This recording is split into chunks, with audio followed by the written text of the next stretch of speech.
Praise road. હું Stanley Macwan, મારી YouTube channel Gujarati Bible સ્ટડીમાં તમારું સ્વાગત છે. મારી ચેનલને આજે અત્યારે આગળ તમે સબસ્ક્રાઈબ કરી લો. ઈશ્વર ઘણા બધા લોકોને પસંદ કરે છે. એ કહે છે કે મેં તમને પસંદ કરેલા છે, મેં તમને નિમ્યા છે. એમણે યર્મિયા પ્રબોધકને કીધું કે યર્મિયા, તું તો કે અમારો પ્રબોધક છે. એમણે મૂસાને કીધું કે મૂસા, ઇઝરાયલ પુત્રોને અહીંથી મિસ્ર દેશમાંથી છોડાવવાના માટે અને વિશ્રામના દેશમાં પહોંચાડવા માટે મેં તારી પસંદગી કરેલી છે, કે મેં તને પસંદ કર્યો છે. ઈશ્વર એવું કહે છે કે યહોશવા, હવે આ લોકો ઇઝરાયલ પુત્રોને વતન તું અપાઈશ. હવે મૂસાની જગ્યા પર મેં તને પસંદ કર્યો છે, કારણ કે મૂસાની ઉંમર પૂરી થઈ ગયેલી છે. એમણે પોતાના 12 પ્રેરિતોને બોલાવીને, પોતાના શિષ્યો હતા એ લોકોને બોલાવીને કીધું કે તમે પ્રેરિતો છો. એમને પ્રેરિત બનાવ્યા. તો ઈશ્વર આવી રીતે પ્રેરિત બનાવે છે, પ્રબોધક બનાવે છે, સુવાર્તિક બનાવે છે, પાસ્ટર બનાવે છે, ઉપદેશક બનાવે છે, એટલે કે ટીચર બનાવે છે, ચમત્કારો કરનારા બનાવે છે, ભવિષ્યવાણીઓ કરનારા બનાવે છે, અન્ય ભાષા બોલનારા બનાવે છે, અન્ય ભાષાનું ભાષાંતર કરનારા લોકોને બનાવે છે, ઝાડુ પોતા કરનારા લોકોને બનાવે છે. બહુ બધા કામ ઈશ્વર લોકોને સોંપે છે. પરંતુ એમાં એક કામ છે પ્રેરિત. આજે ઈશ્વર કેવી રીતે કોણની નિમણૂક કરે છે, એ પ્રેરિતની નિમણૂક કેવી રીતે કરે છે, એ જાણવા માટે આ વિડીયોને તમે આખો જુઓ.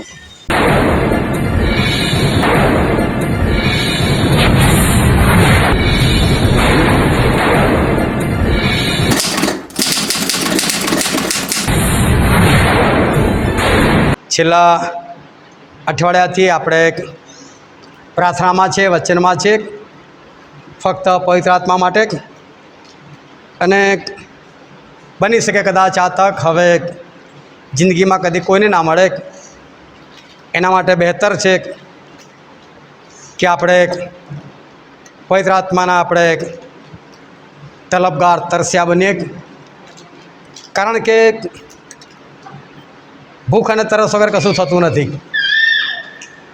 જેનું પેટ ભરેલું છે એને મીઠું મધ આપો તો પણ એને કડવું લાગે, અને જે ભૂખ્યો છે એને સૂકી રોટલી પણ મીઠી લાગે છે. એના માટે તમે ભૂખ્યા થશો તો જ ઈશ્વર તમને કંઈક આપશે. બાકી તમે ભૂખ્યા નહીં હો તો ઈશ્વર કશું પણ આપી શકે એમ નથી. Hallelujah, hallelujah. ચલો એકવાર બંને હાથ ઉઠાવીને કહે હાલેલુયા. જ્યારે હું વિશ્વાસમાં આવ્યો અને એ સમયે મેં જ્યારે મારું જીવન ઈશ્વરને સોંપેલું હતું, અને જુલાઈની 2 તારીખે સવારે 5 વાગે મેં પ્રભુને મારું જીવન સોંપેલું 2001ની સાલમાં. અને એ જ વખતની અંદર, એટલે કે 2-3 મહિના થયા હશે, અને ઈશ્વરે મારો ઉપયોગ કરવાની શરૂઆત કરી દીધેલી હતી. અને ઈશ્વર મને અલગ અલગ જગ્યા પર લઈ જતા હતા, અને ઈશ્વર મારો ઉપયોગ કરતા હતા. માંદાઓ સાજા થતા હતા, ભૂતો નીકળતા હતા, અને ઈશ્વર અદ્ભુત રીતે મારો ઉપયોગ કરતા હતા. મને પણ બહુ આનંદ આવતો હતો. હું એકલો બાઇક પર પણ નાચતો આવું, ખુશ થતો આવું. ઘણી વખત હાથ ઊંચા કરી દઉં. ઘણી વખત મારી આગળ પાછળ છકડાવાળા રિક્ષામાં જતા હોય ને તો આ કોઈ ગાંડો લાગે છે એમ મને જુએ. જેને જે સમજવું સમજે, પણ એક આનંદ આવતો હતો. હવે એ સમયે મને કશું ખબર નથી કે હું કોણ છું.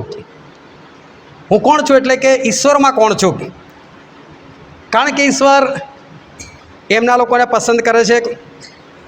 અને ઈશ્વરે બાઇબલની અંદર મુખ્ય 5 જણની ગણતરી કરેલી છે, નિમણૂક કરેલી છે. અને 5ની અંદર પહેલો છે પ્રેરિત, બીજો છે પ્રબોધક, ત્રીજો છે સુવાર્તિક, ચોથો છે પાસ્ટર એટલે કે પાળક, અને 5મો ઉપદેશક એટલે કે શિક્ષક. આ 5 જણની મુખ્ય સેવાઓ છે. એ સિવાય પણ ઘણા બધા છે, ચમત્કારો કરનારા, અન્ય ભાષા બોલનારા, ભાષાંતર કરનારા, ચમત્કાર કરનારા. પરંતુ મુખ્યત્વે આ 5 જણ છે. પણ હું કોણ એ મને નથી ખબર. મને તો એ પણ નથી ખબર કે આવું બધું હોય છે, પ્રેરિત હોય, પ્રબોધક હોય. નામ બધા વાંચેલા બાઇબલની અંદર, પણ મને એવું કે ઈશ્વરને કદી પ્રબોધક કહેવાનું મન થાય તો પ્રબોધક લખી નાખે, કદી પ્રેરિત કહેવાનું મન થાય તો પ્રેરિત લખી નાખે. મને એવું કે આ બધા સરખા છે. મને નથી ખબર કે આ બધા અલગ અલગ હોય, પણ ઈશ્વર મારો ઉપયોગ કરે ને હું બધે જ્યાં કરું. અને એમાં એક બેન હતા, એ ઘણી વખત મને બોલાવે, પરંતુ એ બેનની ખાસિયત એક જ કે મને જૂઠ્ઠો પ્રબોધક માને કે આ સ્ટેનલી એટલે જૂઠ્ઠો છે. પણ એમને જરૂર પણ મારી જ પડે, કારણ કે એ બીમાર થાય, એમના જીવનમાં કોઈ સમસ્યા આવે એટલે પહેલાં પોતે પ્રાર્થના કરે, પછી ના થાય એટલે એમના પાસ્ટરને બોલાવે, પછી પણ ના થાય એટલે દવાખાને જાય કે બીજી કોઈ સમસ્યા આવે તો કોઈ બીજો હલ કરે, પછી બી ના થાય એટલે છેલ્લો ઓપ્શન સ્ટેનલી, એટલે છેલ્લે જ મને બોલાવે. મને કે આવજે ને. હવે મને ખબર નહીં કે આવું કરે છે આ બેન, અને હું જો એ દિવસ એમનું કામ થઈ જાય, ગમે તેવું કામ હોય. એક દિવસ આપણા જે નખો છે, નખની બાજુમાં ઘણી વખત ચામડી ઉખડી જાય છે, એમની બી ચામડી ઉખડી ગઈ, સામાન્ય વસ્તુ. એમણે ખેંચી કાઢી. બીજા દિવસ જોયું તો પાકી ગયું. એટલે પ્રાર્થના કરી કશું થયું નહીં. એટલે પછી એમના પાસ્ટરને બોલાવ્યા, એમની પાસે પ્રાર્થના કરાવી, પછી પણ કશું થયું નહીં. આ બધામાં અઠવાડિયું કદાચ વીતી ગયું હશે. અને પછી દવાખાને ગયા એટલે ડૉક્ટરે કીધું સડો લાગેલો છે, અને ડ્રેસિંગ કરી આપ્યું. અને એકના કારણે બીજી આંગળી પર પણ ઇન્ફેક્શન લાગેલું. ફરી 2-4 દિવસ પછી કે બીજા ત્રીજા દિવસે ફરી એમને ડ્રેસિંગ કરવાનું હતું. ફરી ગયા. ડૉક્ટરે કહે તમારી તો બંને આંગળી સડો લાગ્યો છે, આ તો કાપવી પડશે આંગળીઓ. એટલે આંગળી કાપવાની થઈ. એટલે છેલ્લું ઓપ્શન યાદ આવ્યું, સ્ટેનલીભાઈને બોલાવો. એટલે મને બોલાવ્યો. પણ આ વખત એમને હૃદયમાં બહુ લાગી આવ્યું કે મને આની જરૂર કેમ પડે છે, આ જુઠ્ઠો છે, આની મને જરૂર કેમ પડે છે, આને બોલાવો ના જોઈએ, પણ એ જ આવે છે ને મારું કામ થાય છે, કેમ આવું. એટલે દિવસે એમણે ઈશ્વર આગળ પ્રાર્થના કરી, અને ઈશ્વર આગળ પ્રાર્થના કરીને એવું કીધું કે સર આ સ્ટેનલીને તું જુઠ્ઠો જ માનો, આ જુઠ્ઠો છે, પણ એ આવે છે ને ત્યારે જ મારું કામ થાય છે. તો પ્રભુ આવું કેમ, મને કેમ એની જરૂર પડે છે. આજે હું તમને પૂછું, હું એને જુઠ્ઠો પ્રબોધક માનું છું, પણ તમે મને બતાવ્યો કોણ છે. અને હું આજે બાઇબલ ખોલું છું, આંખ બંધ કરીને ખોલીશ, આંખ બંધ કરીને બાઇબલના પાના પર આંગળી મૂકીશ, અને જે જગ્યા પર મારે આંગળી પડે પ્રભુ તમારો જવાબ હશે એવું માની લઈશ. અને પછી એમણે એવું જ કર્યું. એમનું ઘર હતું, અને બહારના દરવાજે બેઠા ખુરશી પર બાઇબલ ખોલ્યું, પ્રાર્થના કરીને. એટલે ગલાતીઓનો પત્ર આવ્યો, એનો પહેલો જ અધ્યાય અને પહેલી કલમ પર એમની આંગળી આવી. અને પછી એમણે વાંચ્યું તો ત્યાં પાઉલ પ્રેરિત માટે લખેલું છે કે પ્રભુ ઈસુ ખ્રિસ્તનો દેવથી નિમાયેલો પ્રેરિત. અને એકદમ ઉછળી પડ્યા કે આ તો સ્ટેનલી વિશે મેં તો માગેલું. એટલે સ્ટેનલી તો દેવની ઈચ્છાથી થયેલો પ્રેરિત છે, પ્રભુ ઈસુ ખ્રિસ્ત પ્રેરિત છે. જેવી એમને આંગળી મૂકી આ વાંચ્યું, અને મારી પાસે સ્કૂટર હતું, ત્યાં જ પહોંચ્યું એમના ઘર પાસે. અને એ દિવસે મને એટલા ઉમળકાથી ચોંટીને મળ્યા. મને કહો સ્ટેનલી તું તો પ્રેરિત છે, પ્રેરિત. મને જ ખબર નહીં પ્રેરિત એટલે શું. એવો પ્રેરિત પ્રબોધ આ તો બધું લખેલું. હા ભાઈ પ્રેરિત, હાલ છોડો ને એમ. એટલે મને આ વસ્તુનું કોઈ જ્ઞાન નહીં. એ કહો હશે પ્રેરિત કહેવાય, પ્રેરિત ચલો. પછી એમણે બેસીને આ બધી મને વાત કરી, આખી સાક્ષી આપી. મને કીધું હું તને આવું સમજતો હતો, પણ તું આવતો ત્યારે જ મારું કામ થતું હતું. અને હવે મને ઈશ્વરે દેખાડ્યું કે તું દેવથી નિમાયેલો પ્રભુ ઈસુ ખ્રિસ્તનો પ્રેરિત છે. પણ એ વાત મેં તો ઇગ્નોર જ કરી. ઇગ્નોર કરવાનું કારણ ખાલી મને તો ખબર જ નથી કે પ્રેરિત શું છે, પ્રબોધક શું છે. હું તો બધાને સરખા જ માનું. પરંતુ એ દિવસોની અંદર મને આ બાબત શીખવા મળી. એનામાં હું ડિટેલમાં શીખ્યો કે પ્રેરિત એટલે શું, પ્રબોધક એટલે શું. અને જે જગ્યા પર હું શીખવા માટે ગયો એમપીમાં, ત્યાં આગળ 15 દિવસ હું રહેલો હતો. અને ત્યાં એક સેમિનારની અંદર મને આ બધું શીખવા મળ્યું. અને મને બહુ આનંદ થયો. મને યાદ આવ્યું પેલા બહેન મને આવું કહેતા હતા, હું તો પ્રેરિત છું. અને ત્યાં આગળ એકવાર મેં બ્લુ ટી શર્ટ પહેરેલી હતી, પરંતુ હું ઊભો રહેલો ત્યાં આગળ અંધારા જેવું હતું, અને ડાર્ક બ્લુ, નેવી બ્લુ કલરની ટી શર્ટ પહેરેલી. એટલે મારી ટી શર્ટ બ્લેક દેખાય. અને આગળ પાસ્ટર હતા, જો શું બૂમ પાડે, આ બ્લેક ટી શર્ટ વાળો બહાર આવે પ્રેરિત છે, આ બ્લેક ટી શર્ટ વાળો બહાર આવે પ્રેરિત છે. મને ઈશ્વર દેખાડે આ પ્રેરિત છે એમ કરીને. હવે બ્લેક ટી શર્ટ કહે હું તો આંખે ના કરું, જોવો હોય નહીં. મેં તો બ્લુ પહેરેલી છે.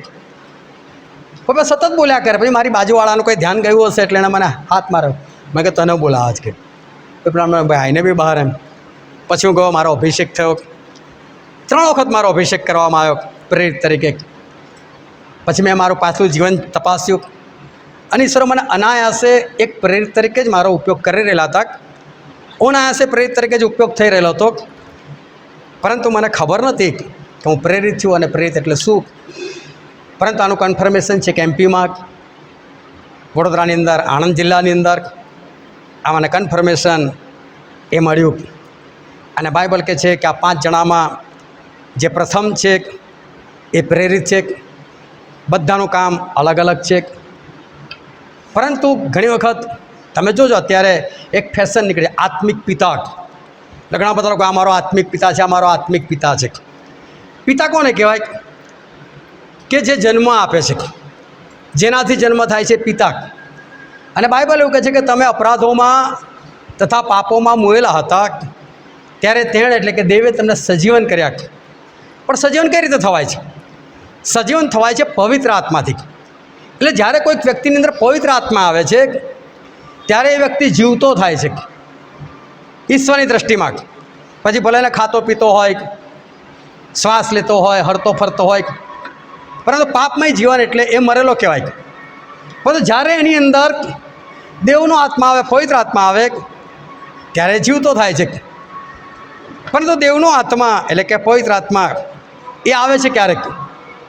ફિલિપ નામનો એક માણસ હતો, સુવાર્તિક હતો. અને ફિલિપે સમરૂનમાં જઈને સુવાર્તા પ્રગટ કરી. બહુ બધા માદાઓને સાજા કર્યા, ભૂતો કાઢ્યા. અને તે ઉપરાંત એમણે ઘણા બધા લોકોને બાપ્તિસ્મા આપ્યો, ઘણા બધા લોકો વિશ્વાસમાં આવ્યા, લખવાવાળા સાજા થયા. પરંતુ બાપ્તિસ્મા પછી એમણે કામ કર્યું અને એમણે યરુશાલેમની અંદર ખબર આપી કે ઈશ્વરે મારો બહુ ઉપયોગ કર્યો છે, એ બધા બહુ લોકો આવ્યા છે વિશ્વાસમાં, તો તમે આવો અને આ લોકોના માટે પ્રાર્થના કરો એમ કહીને પ્રેરિતોને બોલાવવામાં આવ્યા. અને પિત્તર અને યુહાન ત્યાં આવે છે. અને આપણે બાઇબલમાંથી કલમ વાંચીએ, પ્રેરિતોના કૃત્યો તેના 8મો અધ્યાય 15, 16 અને 17મી કલમ. ત્યાં પહોંચ્યા પછી તેઓ પવિત્ર આત્મા પામે માટે તેઓએ તેઓને સારું પ્રાર્થના કરી, કેમ કે ત્યાર સુધી તેઓમાંના કોઈના ઉપર તે ઉતર્યો ન હતો, પણ તેઓ માત્ર પ્રભુ ઈસુને નામે બાપ્તિસ્મા પામ્યા હતા. પછી તેઓએ તેઓના પર હાથ મૂક્યા એટલે તેઓ પવિત્ર આત્મા પામ્યા. બાઇબલ કહે છે આ પ્રેરિતોએ એ લોકોની પર હાથ મૂક્યા એટલે એ લોકો પવિત્ર આત્મા પામ્યા. અને પછી 18મી કલમ શું કહે છે? હવે પ્રેરિતોના હાથ મૂકવાથી પવિત્ર આત્મા આપવામાં આવે છે. પ્રેરિતોના હાથ મૂકવાથી પવિત્ર આત્મા આપવામાં આવે છે. તમને કોઈ પણ સુવાર્તા આપે તમારો બાપ નથી. તમને કોઈ દોરે છે, ચલાવે છે, તમારો બાપ નથી. પણ જે તમને જીવતો કરે છે તમારો બાપ છે. એટલે પાવરભાઈ કરંથરી મંડળીને કહે છે કે તમારી પાસે 10,000 શિક્ષકો હોય ને એનાથી મને કોઈ લેવા દેવા નથી, પણ બાપ તો હું જ છું કે છે. કારણ કે હું પ્રેરિત ને મારા હાથ મૂકવાથી તમે જીવતા થયા, તમને જીવન મળ્યું. એટલે કોઈનો પણ બાપ છે ને એ પ્રેરિત જ હોય, જેનાથી એને પવિત્ર આત્મા મળ્યા હોય. બાકી બીજું કોઈ આત્મિક બાપ એનો બની નહીં શકતું. પાસ્ટર જે છે આખી મંડળીનો બાપ છે અને બાપ તરીકે મંડળીને ઉછેરે છે. અને મંડળી એટલે પ્રભુ ઈસુ ખ્રિસ્તની કન્યા, એ આખી વસ્તુ અલગ છે. પરંતુ વ્યક્તિગત એક આત્મિક વ્યક્તિ છે, એનો જો કોઈ બાપ છે આત્મિક, તો એ ફક્ત અને ફક્ત પ્રેરિત જ હોય. એ સિવાય કોઈ પણ એનો બાપ ના બની શકે. અને એટલે ઈશ્વરે બહુ મોટી પદવી મને પૂરી પાડી. દૈહિક રીતે પણ મને 4 બાળકો છે, કોઈને હોતા નથી. કારણ કે બધાને એવું છે કે અમે જ પેદા કરીએ છીએ, એટલે રોકી લે પેદા થતા. એ લોકો એવું સમજે કે અમે મન ફાવતાર પેદા કરી શકીએ છીએ. એવું નથી હોતું. બાકી બધાના બાળકો જોરદાર સુંદર હોતા, એવું નથી હોતું. ઈશ્વર આપે છે ને ઈશ્વરને ખબર કોને કેટલા આપવા જોઈએ. હા, અને આત્માની અંદર બી દૈહિકતામાં વધારે મળે તો આત્મામાં બી મને વધારે જ બાળકો મળે. હાલેલુયા. ઈશ્વરે સગળું પૂરું પાડ્યું. અને આજે જ્યારે આપણે ભેગા થયા છે ત્યારે આ વસ્તુનું ખાસ ધ્યાન રાખજો કે તમારા બધા પર ઈશ્વરની કૃપા છે કે આજે તમારી પાસે એક પ્રેરિત છે. બાકી જે રીતે અત્યારે દુનિયાની પરિસ્થિતિ છે એ પ્રમાણે જે લોકોની પાસે પાસ્ટર છે, પાળક છે, કોઈ પણ તમે જુઓ તો એ પાસ્ટર જ છે, પરંતુ આજે પ્રેરિત એ શોધવાથી પણ મળતા નથી, કારણ કે લોકોને આ બધી બાબતોનું એ જ્ઞાન જ નથી. પરંતુ આજે જે પણ વચન ચાલે એ વચનને ધ્યાનથી સાંભળજો. એ વચન પ્રમાણે તમને ઈશ્વર જે બી બાબતમાં ઠપકો આપે કે જે પણ બાબતમાં ચેતવણી આપે એનો પસ્તાવો કરજો, અને તો તમે ચોક્કસ આજે અહીંથી કંઈ પ્રાપ્ત કરીને જશો આકાશના રાજ્યના માટે. Hallelujah, hallelujah.